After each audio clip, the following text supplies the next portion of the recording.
actress Angelina Jolie announced that she had removed both breasts because she was at such a high risk for developing cancer. It's a decision that she didn't take lightly, and that's why I'm at Cancer Centers of North Carolina talking with Dr. Elizabeth Campbell to discuss what women in our community should be thinking about if they believe they're at a high risk. Is this a decision that everyone should be making, or are there other alternatives? Let's back up and first talk about what put Angelina at such a high risk for developing cancer.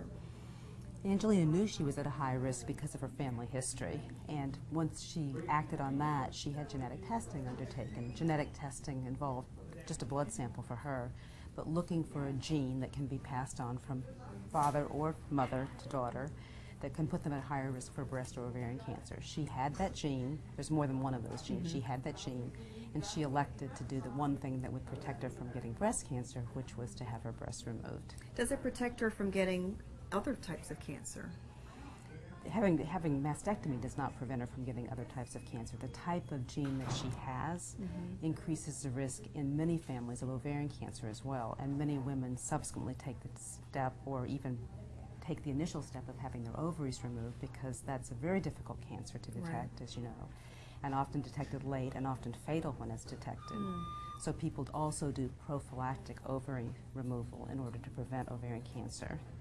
For women in our community who watched that and maybe had some thoughts about what they should do with their own health, what would you advise? Well, most people do not have hereditary risk of breast cancer. Most breast cancer is sporadic, meaning it's not passed from generation to generation. Only about 5% of breast cancers are hereditary. If you have a hereditary parent syndrome in your family, you have a lot of breast cancer in your family, or a lot of any kind of cancer, you should seek counseling about it. Not all hereditary syndromes have identifiable genes that we can now test for. Some do, some will in the future.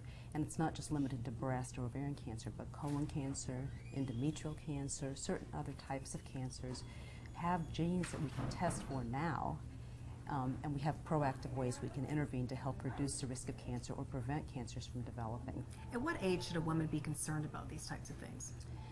That's a very sticky question. Generally, breast cancers run fairly true to form in hereditary syndromes, so that if the syndrome in your family hits people in their 60s, you don't need to be so worried about that particular issue when you're in your 20s, even if you were to elect testing that early, which is not necessarily recommended. You wouldn't need to do prophylactic mastectomies in your 20s, but it might be something you'd be thinking about later in your reproductive life. There are cancer syndromes, not the one Angelina had, but cancer syndromes that have caused breast cancer in women 19 or 20. Wow. And those people, if that's in your family, then you do need to be tested early. Lots of information to consider that hopefully reassures the people in our community. And empowers people to really do something, I think. Absolutely. Dr. Campbell, thank you. Thank you very much. You can learn more by visiting the website cancercentersofnc.com.